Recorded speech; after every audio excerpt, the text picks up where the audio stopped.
My mom knew what she was doing. She really did, because joy does suit me on certain days. My family will tell you that. But this time of year, you get these kind of things in the mail. I love real simple. Nothing's ever simple. But I love it, and I love Better Homes and Gardens, and I love to just put it out on my coffee table because it looks like I do things, but I don't. And it's the time of year that, for some reason, we take on roles that we were never intended to take. And what we do is we hear people say, "Are you ready for Christmas?"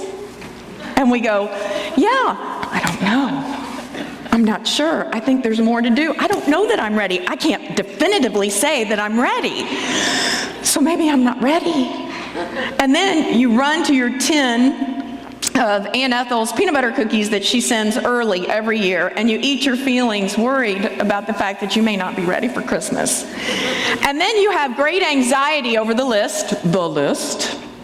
You have panic. You have mall mayhem. You have anxiety also over the fact that you have family in town and out of town, and it all begins to pile up, and you have sleepless nights, and wow, that's fun. No, it wasn't intended to be that way. So here's how I look at it. It's one day. One day, y'all. Christmas is one day.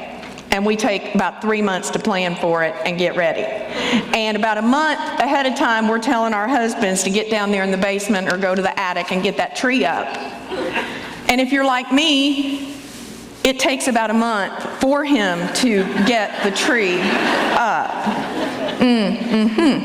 So then you decorate the tree and you're doing all of that, and then all of a sudden you start thinking about the gifts.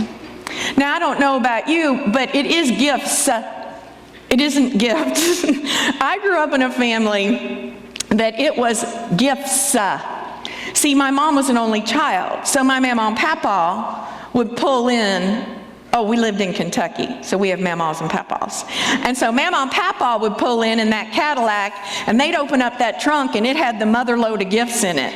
And I knew it, and I knew most of them were for me. And I was so excited. And then papa would come in, and he always smelled like cigars. Yeah, I didn't care, because I knew that meant gifts. The money train had arrived. Papa walked in smelling like cigar smoke, and then Mama would walk in complaining that he was smoking in the house and all those kind of things, and they were, and it was Christmas. Mom had Johnny Mathis on the stereo. I loved him. Is he still alive? Yeah. Oh, he is. Okay. Well, anyway, Johnny Mathis on the stereo and all those wonderful feelings, the warm fuzzies I would get. And then we would open up our gifts on Christmas Eve, and then we'd hear, "Ho, ho, ho." And that was Papa, because he really hadn't gone to the bathroom. He had walked outside and come around and knocked, and Dad said, "I think I hear something in the garage." And we'd run out to the garage, and in the voice of the guy from Price is Right, "Your new bikes." Yes! It's Christmas all for me. And then you grow up. And then you get married. And then you hope that you're going to get something good. And then what happens is you marry someone whose family didn't celebrate the way your family did. "We got socks, underwear, and a jar of peanuts."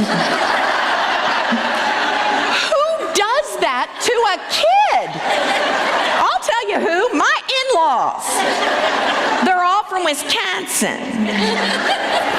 They're Yankees. They don't know how to celebrate.